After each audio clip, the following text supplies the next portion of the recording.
নমস্কার, আমি Moumita.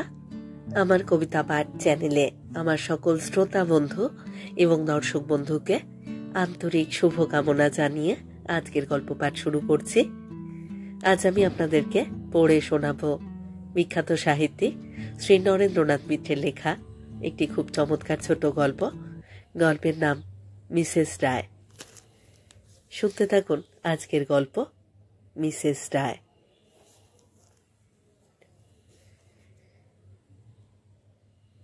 Pan American এয়ারওয়েজের প্লেনে মেয়ে জামাইকে তুলে দিয়ে দমদম এয়ারপোর্ট থেকে বালিগঞ্জে শূন্য ফ্ল্যাটে ফিরে এলেন দীপালি রায়। মন ভারাক্রান্ত, চক্ষু সজল, তবু একটু স্বস্তিও আছে। কিছু নিশ্চিন্ত হয়েছেন মিসেস রায়। এত তাড়াতাড়ি তিনি যে মেয়ের বিয়ে দিতে পারবেন, কি মেয়ে যে বিয়েতে রাজি হবে, সেই ভরসা তার ছিল না। বরং মেয়ের মতিগতি একটু অন্যরকমই ছিল। সাথে অনেকের সঙ্গে মিশত, নানা বয়সী পুরুষের সঙ্গে বন্ধুত্ব করত, কিন্তু কারোর উপরই ওর যেন অন্তরের টান ছিল না। মেয়ে যে একটি ছেলেকে ভালোবেসে তাকে বিয়ে করে তার ঘরণী হয়ে থাকবে, তাতে মিসেস রায়ের খুবই সন্দেহ ছিল। 44 পার করে দিয়ে মিসেস রায়ের এই অভিজ্ঞতা হয়েছে। বারবার ঘর ভেঙে ঘর গড়তে গিয়ে লাভ নেই। সেই ঘর খেলা ঘরের সামিল। বরং যত মনোমালিন্যই হোক, যত শিক্ষা দীক্ষা, রুচি আর আদর্শের পার্থক্যই থাকুক, একটি পুরুষের ঘরণী গৃহিণী হয়ে, তার সন্তানের মা হয়ে, শেষ বয়সে নাতি নাতনির ঠাকুমা হয়ে জীবনটা কাটিয়ে দিতে পারলেই ভালো। মেয়ের পক্ষেও ভালো, পুরুষের পক্ষেও ভালো। সেই সুসংযত সুনিয়ন্ত্রিত জীবনে নিশ্চিন্ত হয়ে কিছু কাজকর্ম করা যায়।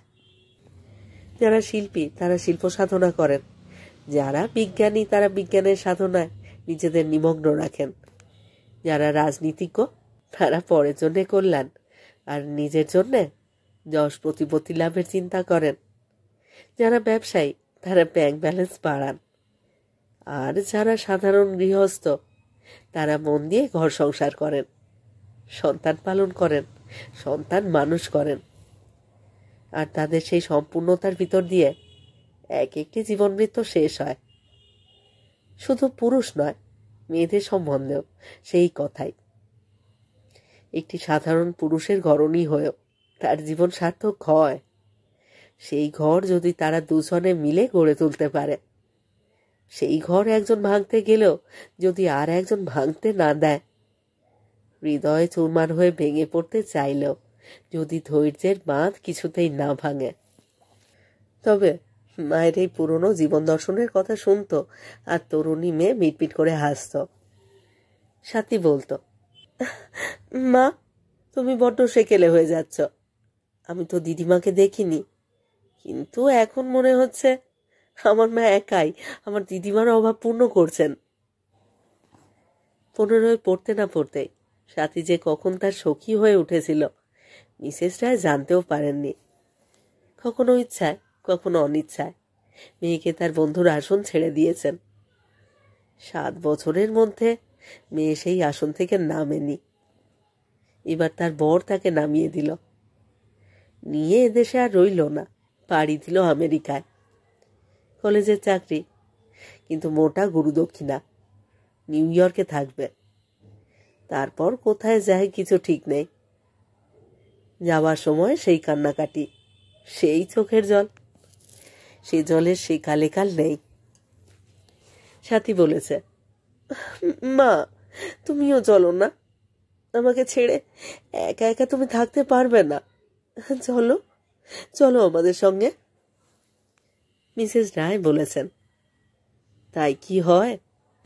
আমাকে বুঝি বিনা পাসপোর্ট ভিসায় ছেড়ে দেবে? ফরেন এক্সচেঞ্জের নিয়ম কানুন থেকে আমি বুঝি রেহাই পাবো? কিন্তু একা একা তুমি থাকবে কি করে মা? তোমার সময় কাটবে কি করে? তুমি তো আজকাল কারো সঙ্গেই বড়। মিসেস রায় বলেছেন, সেজন্যে ভাবিস নে, অফিসেই তো আমার 7-8 ঘন্টা কেটে যায়। বাড়ি তো শুধু খাওয়া আর ঘুমানোর জন্যে। তারপর 2তলা 3তলার ফ্ল্যাটের ভাড়াটেরা আছেন, তারাও কেউ কেউ খোঁজ খবর নেবেন। আমার জন্য ভাবিস নে, তুই যে উপযুক্ত ঘরে বরে পড়লি, এতেই আমি নিশ্চিন্ত। সাথী বলেছিল, আমার জন্য তুমি বড় বেশি ভাবতে মা। তুমি কি ভেবেছিলে আমার মোটেই বিয়ে থা হবে না?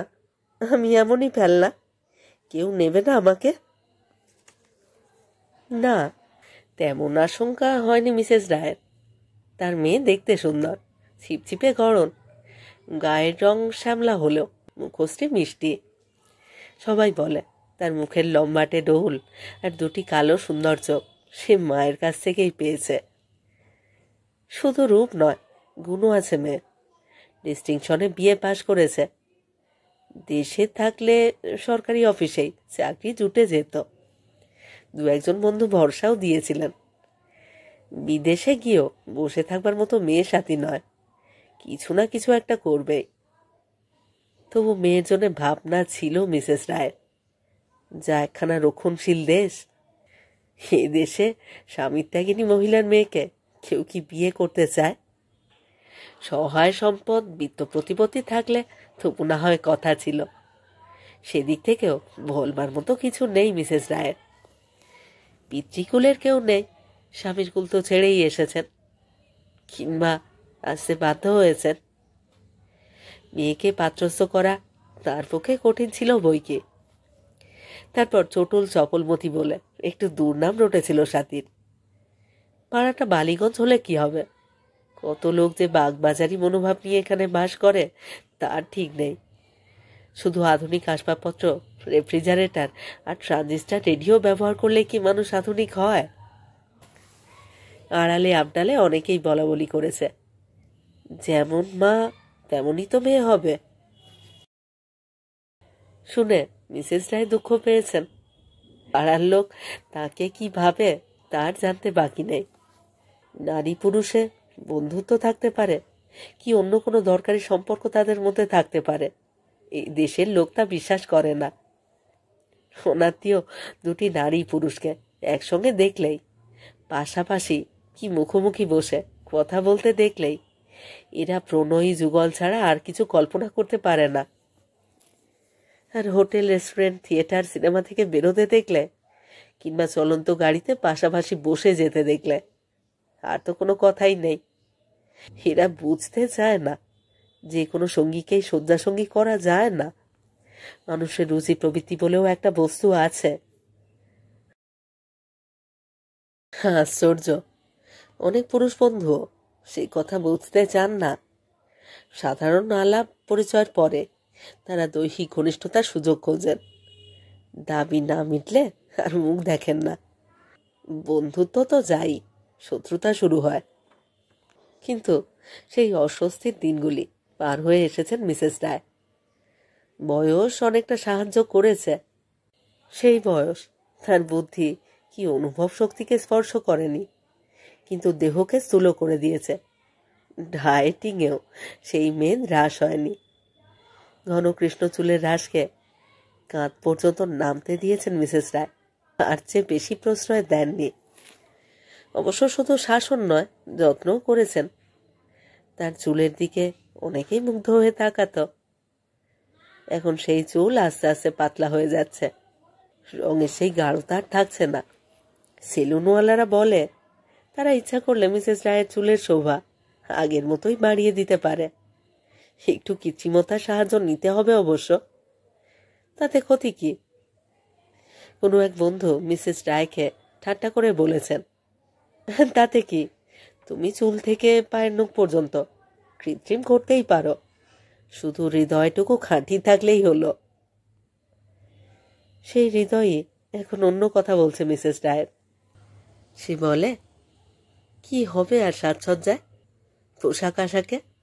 কি হবে চুলে রং মেখে, ঠোঁটে রং মেখে, নখে রং মেখে? কার জন্যে, কিসের জন্যে? মিসেস রায়ের স্বামী পি রায় স্ত্রীর সঙ্গে সম্পর্ক বিচ্ছিন্ন করে আরেকটি মেয়েকে বিয়ে করেছেন। সেই ঘরে তার ছেলে মেয়েও হয়েছে। নাম করা বিদেশি ফার্মের জাঁকালো অফিসার। নিশ্চিন্ত নির্ভাবনার জীবন। মনে হয় না প্রথম অধ্যায়ের কোনো ছাপ তার মনে আছে। স্মৃতি, কল্পনা, বিবেক সব মানুষের নিজের হাতের মুঠোয়। তাদের যেভাবে গড়ো সেইভাবেই তারা গড়ে ওঠে, যেভাবে বাঁকাও সেইভাবেই বাঁকে। মিসেস রায়ের প্রণয় সুকুমার হালদারের জীবন অবশ্য অমন মসৃণ পথে যায়নি। ঘর সংসারের দিকে তার মন নেই, বাড়ি ঘরও কিছু হয়নি। গায়ক হিসেবে যে সুনাম একদিন হয়েছিল তা এখন বড় একটা শোনা যায় না। সেই যশ শিখা এখন নিবু নিবু। নতুন রেকর্ড তেমন আর হয় না, পুরনো রেকর্ডগুলিরও বিক্রি পড়ে গেছে। তবু ভোগ লালসা যায়নি। মদ আর মেয়ে কোনোটা ছাড়াই তার চলে না। মাঝে মাঝে তাকে নিয়ে এখনো দু একটা কেলেঙ্কারির কাহিনী কানে আসে, এলেও মিসেস রায় আর তা কানে তোলেন না, কারণ সে সম্পর্ক আজ বিচ্ছিন্ন। তার জন্যে আইন আদালতে যেতে হয়নি, তা আপনিই ছিঁড়ে গেছে। যেমন বৈধ সম্পর্কও গেছে, তেমনই অবৈধ সম্পর্কও গেছে।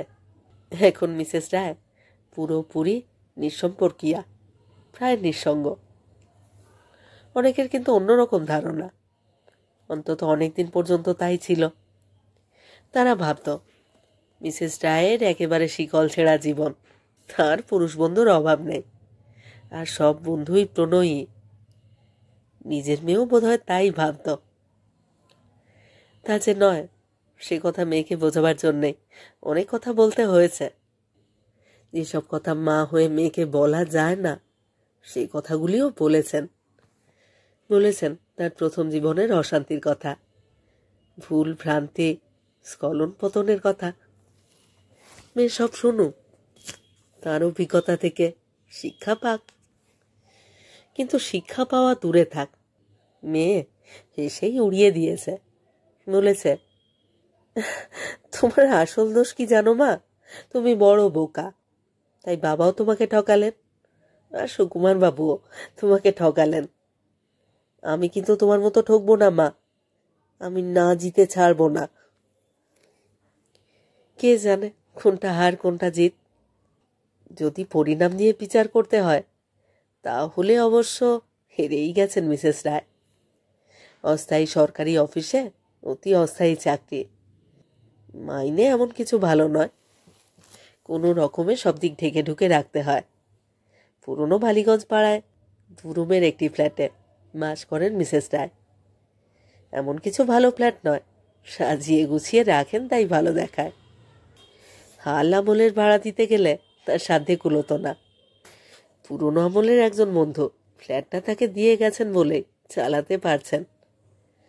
সব দেখে শুনে বাড়িওয়ালা আর শেষ পর্যন্ত কোনো আপত্তি করেননি। ট্রাম মাসে অফিস করেন মিসেস রায়, কচিত কখনো ট্যাক্সি। নিতান্ত সাদাসিধে ভাবে থাকেন। শাড়ি ব্লাউজও প্রায় সাদার মধ্যেই এনে ফেলেছেন, শুধু পাড়েই যা একটু রং, ব্লাউজের হাতায় যা একটু নীল কি সবুজ লতা পাতার কাজ। ঠকেছেন বই কি মিসেস রায়, সবাই বলবে ঠকেছেন। না স্বামীর কাছ থেকে, না প্রণয়ীর কাছ থেকে। তিনি প্রথমে মোটা রকমের উপহার, কি শেষের দিকে ক্ষতিপূরণ আদায় করতে পেরেছেন, যাতে বাকি জীবনটা সুখে স্বচ্ছন্দে চলে যায়। সে এক জাতের মেয়ে থাকে, তারা পারে। মিসেস রায়ের সে প্রবৃত্তি হয়নি, তেমন সাধ্য হয়তো ছিল না। সেই জন্যই কি পেটের মেয়ে তাকে বোকা বলে। কিছু কিছু বইপত্র, টুকিটাকি আসবাব, হয়তো একটা ঘড়ি, হয়তো একটা পেন, হয়তো 2টো আংটি এখনো মিসেস রায়ের কাছে আছে। আর আছে স্বামীর লেখা প্রথম জীবনের প্রাক বিবাহ যুগের কিছু চিঠি, আর গায়ক বন্ধুর সেই পুরনো দিনের রেকর্ড। সে চিঠিও আর পড়া হয় না, সে গানও আর শোনা হয় না। তবু ওদিকে তাকালে মিসেস রায়ের মন মাঝে মাঝে কেমন করে ওঠে। অপূর্ব সেই অনুভূতি, সেই তীব্র বেদনার স্বাদ। মিসেস রায় লুকিয়ে লুকিয়ে কাঁদেন, বালিশের মধ্যে মুখ গুজে রাখেন, তবে কাউকে গালাগাল দেন না। অভিশাপ দেন না। আগে দিতেন, এখন সেসব বন্ধ করেছেন। অনর্থক নিজের চিত্তকে বিক্ষুব্ধ করে লাভ কি? তার চেয়ে মনে করা ভালো দুজন পুরুষই মৃত। অন্তত সম্পর্ক যে মৃত তাতে কোনো সন্দেহ নেই। মৃত্যুর উপর কার হাত আছে? মাঝে মাঝে ভাবেন মিসেস রায়, সবই কি স্থায়ী হয়, চিরজীবন থাকে? তা নিয়ে শোক করে লাভ নেই। বরং সেই অতীত দিন আর রাত্রিগুলির মধ্যে মাঝে মাঝে বাস করতে পারলে ভালো হয়। নিষ্ঠুর বর্তমান অতীতে সুখটুকু কেড়ে নেয়, কিন্তু সুখ স্মৃতির উপর তাকে ডাকাতি না করতে দেওয়াই ভালো। দুরন্ত চপল মেয়েকে সৎ শিক্ষাই দিয়েছেন মিসেস রায়। প্রতিশোধ নিতে শেখাননি।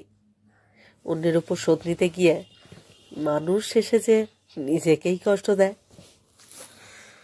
মিসেস রায় মেয়েকে কনভেন্টে রেখে পড়িয়েছেন। একটু বড় হলে নিজের কাছে এনে রেখেছেন, যাতে মেয়ে কুশিক্ষা না পায়, অসংযমকেই গৌরবের বলে মনে না করে, সেদিকে লক্ষ্য রেখেছেন। তার জন্যে নিজের চালচলনকেও নিয়মে সংযমে বাঁধতে হয়েছে মিসেস রায়কে। সেই সংযম বিশেষ কষ্ট করে আয়ত্ত করতে হয়নি, প্রকৃতি তাকে সাহায্য করেছে। সেই পরম হিতৈষিনী সখীর মতো তাকে হাত ধরে ত্যাগের পথে নিয়ে এসেছে। আগেকার সেই রুচি প্রবৃত্তি, সেই প্রবল সঙ্গ তৃষ্ণা কিছুই আর নেই মিসেস রায়ের। তবু বয়োধর্মে মেয়ে বড় দুরন্ত হয়ে উঠেছিল। সবাই বলতো স্বাতী বড় ছেলে ঘাসা মেয়ে, ওর মেয়ে বন্ধু নেই বললেই চলে, সব ছেলে বন্ধু। স্বাতী বলতো, আমার মেয়ে বন্ধু একমাত্র তুমি মা, আর কোনো মেয়ের মধ্যে এমন গভীরতা আমি দেখিনি। আর ছেলেরা তো গভীরতা জানেই না, এত বোকা, এত কাঙাল, একটু হেসে কথা বললে একেবারে গলে যায়। তবু এই কাঙাল ছেলেদের ভিড় ভালোবাসত স্বাতী। তাদের ভিড় লেগেই থাকতো বাড়িতে। মার মেয়ের মধ্যে কোনো লুকোচুরি ছিল না। কাকে কতটুকু পছন্দ করত, কাকে কতটুকু অনুগ্রহ করত, কার সঙ্গে শুধু ঠাট্টা তামাশা সম্পর্ক ছিল, সব মাকে খুলে বলতো স্বাতী। মিসেস রায় মেয়েকে প্রশ্রয় দিতেন না, সাবধান করে দিতেন। কারোর হৃদয় নিয়ে খেলিস নে স্বাতী, তার ফল ভালো হয় না। তাতে নিজের হৃদয়টা তুচ্ছ খেলনা হয়ে যায়। যাকে ভালোবাসতে পারবি না তাকে আগেই বলে দিস। মেয়ে সবসময় কথা শোনেনি, বলতে দেরি করেছে। কারোর সঙ্গে কৌতুক করতে ভালোবেসেছে। মেয়ের এই নিষ্ঠুরতাকে প্রসন্ন মনে নিতে পারেননি মিসেস রায়। তার মনে আশঙ্কা হয়েছে, স্বাতী হয়তো শেষ পর্যন্ত কাউকেই ভালোবাসতে পারবে না। এক একজন যুবকের এক একটা দিক ও পছন্দ করবে, কিন্তু কাউকেই পুরোপুরি গ্রহণ করতে পারবে না।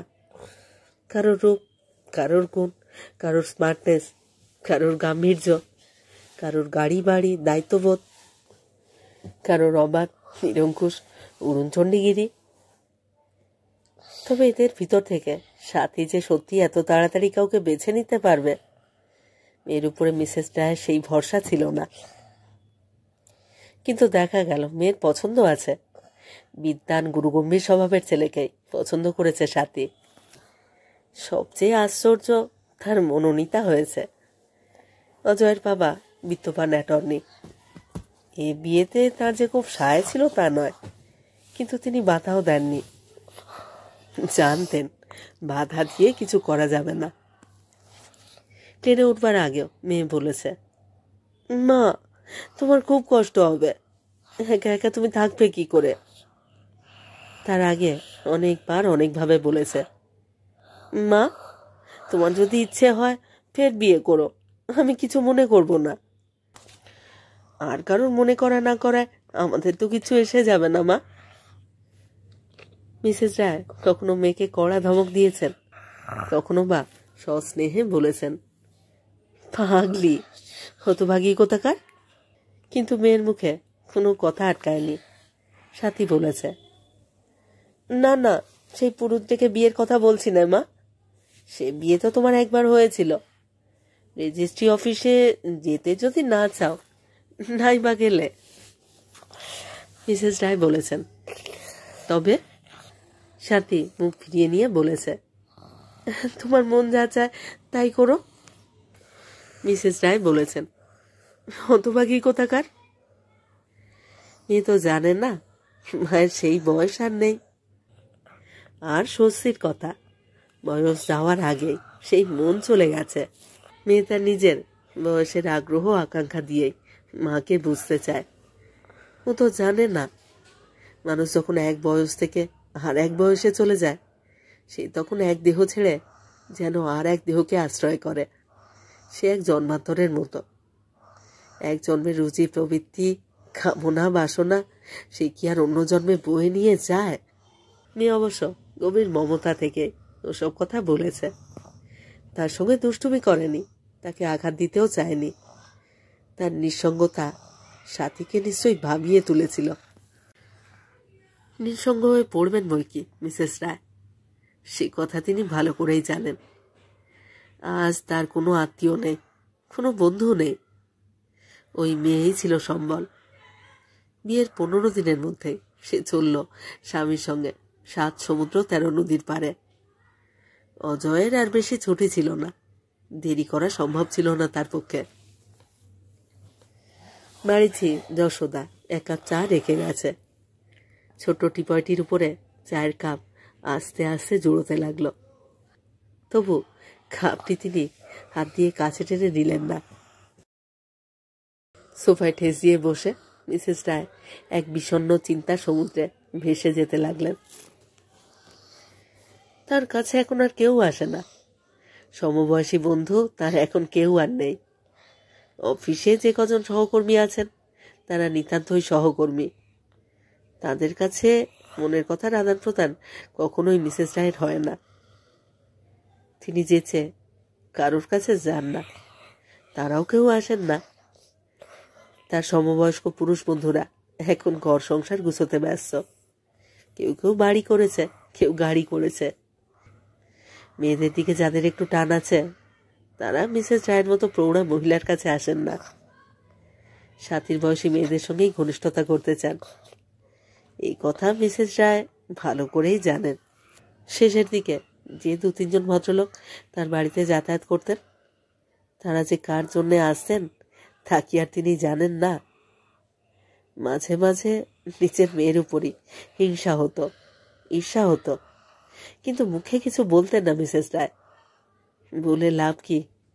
বলাটা অশোভন।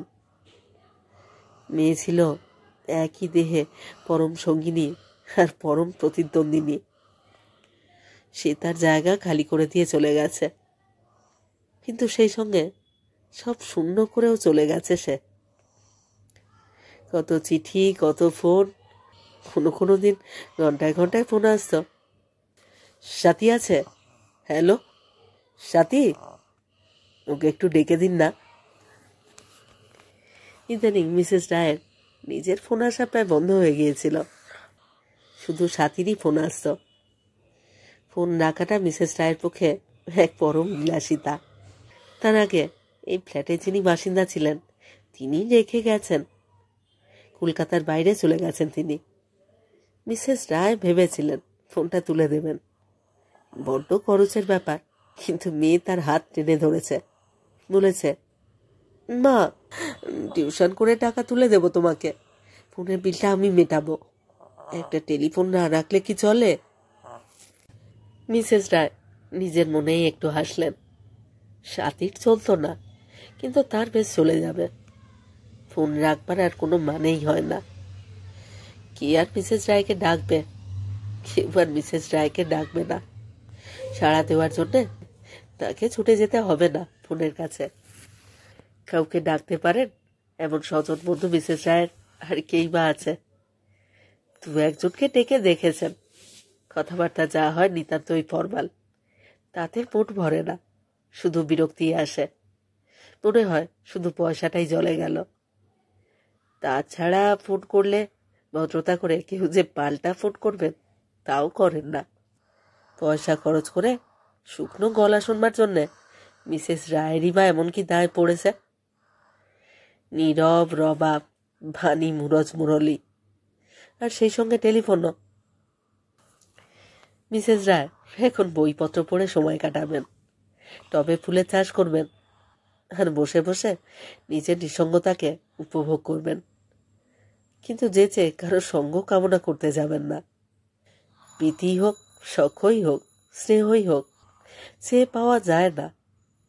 উপযাজিকার ভাগ্যে দুঃখই বেশি জোটে, সুখ সুদুর্লভ। ট্রিং ট্রিং ট্রিং, তাকের উপর থেকে ফোনটা ফের বেজে উঠেছে।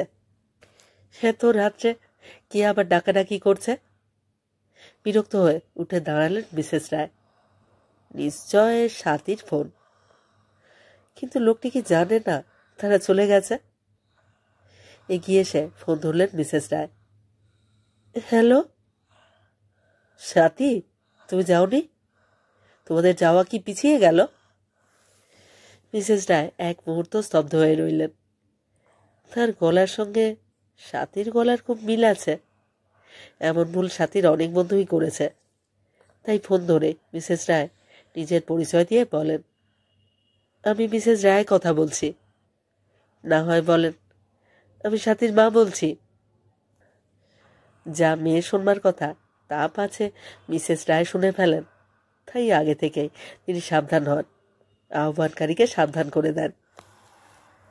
কিন্তু মিসেস রায় আজ একটু দেরি করে আত্মপরিচয় দিলেন। ওরা 8টার প্লেনেই চলে গেছে। আমি স্বাতীর মা বলছি। তুমি কে? আমি সুহৃদ, সুহৃদ চ্যাটার্জি। কিছু মনে করবেন না, আমার বড্ড ভুল হয়ে গিয়েছে। মিসেস রায় একটু হাসলেন। এমন ভুল অনেকেই করে। আমাদের গলা অনেকটা একরকম। অনেকটা নয়, অবিকল এক। আমি তো ভেবেছিলাম সাথেই কথা বলছে। মিসেস রায় বলেন, এয়ারপোর্টে তুমি বুঝি যেতে পারোনি? ওর অনেক বন্ধু বান্ধব এসেছিল। আমার দুর্ভাগ্য, এমন একটা বাজে কাজে আটকে পড়লাম, কিছুতেই বেরোতে পারলাম না। যাওয়ার সময় দেখা হলো না, ততদিনে ফিরবে কে জানে। ভারী আফসোস রয়ে গেল। আপনি কিন্তু ওকে লিখে দেবেন। নিশ্চয়ই লিখব। আর দয়া করে আমার ফোন নাম্বারটা রেখে দিন, ওর খবর এলে যদি জানান। আচ্ছা, নিশ্চয়ই জানাবো। আপনাকে এত রাত্রে বিরক্ত করলাম, কোনো অসুবিধে হলো না তো আপনার? না না, অসুবিধে কিসের, বরং ভালোই লাগলো। তুমি ওর বন্ধু, আমারও ভালো লাগছে। আচ্ছা, মাঝে মাঝে যদি ফোন করে ওর খোঁজ খবর নিই, আপনি বিরক্ত হবেন না তো? কি যে বলো, বরং খুশিই হব। এখন থেকে আমাকে তো একা একাই থাকতে হবে। সত্যি তো, ভারী কষ্ট হবে আপনার। আচ্ছা, আমার ফোন নাম্বার তো আপনার কাছে রইল, যখন ইচ্ছে ফোন করবেন। আমরা সাথীর গল্প করব। শুধু ফোন কেন, বাড়িতেও এসো। ওর অ্যালবামটা রেখে গেছে, আরও কত কি রেখে গেছে। তুমি এসো, সব দেখাবো। আপনার কোনো অসুবিধা হবে না তো? না না, অসুবিধে কিসের, সন্ধ্যার পর রোজ আমি বাড়িতেই থাকি। তুমি এসো।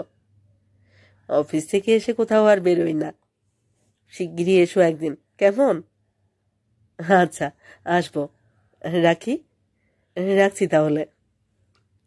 সুহৃদ ফোন ছেড়ে দিল। নইলে মিসেস রায় হয়তো আরও কিছুক্ষণ কথা বলতেন। ফোন রেখে ফের এসে নিজের জায়গায় বসলেন মিসেস রায়। বেশ লাগছে, বেশ ভালো লাগছে। এর বিচ্ছেদ দুঃখের কথা এই মুহূর্তে তার আর মনে পড়ছে না। সুহৃদ ছেলেটি দেখতে কেমন, কত বয়স, ঠিক মনে পড়ছে না মিসেস রায়। না, চেহারাটাও স্পষ্ট করে মনে আসছে না। তার মেয়ের সঙ্গে ওর কতখানি সৌহার্দ্য ছিল কে জানে, কিন্তু গলাটি বেশ ভারী মিষ্টি। মিসেস রায়ের গলাও ওর কানে খুব মিষ্টি লেগেছে, ঠিক সাথীর গলার মতো। মিসেস রায় একটু হাসলেন। ও কি আসবে? সত্যি আসবে? হঠাৎ মিসেস রায় চমকে উঠলেন। ছি ছি ছি, এসব কি ভাবছেন তিনি? ছি ছি ছি ছি। তাছাড়া এলেই বা কি হবে? সাথীর সঙ্গে মিসেস রায়ের শুধু গলার মিলটুকুই আছে, আর তো কোনো মিলই নেই। ও যেন আসে না, আসে না, ওর না আসাই মঙ্গল। নিজের গলার শব্দে ফের চমকে উঠলেন মিসেস রায়। একা কথা বলছিলেন? তিনি কি পাগল হলেন?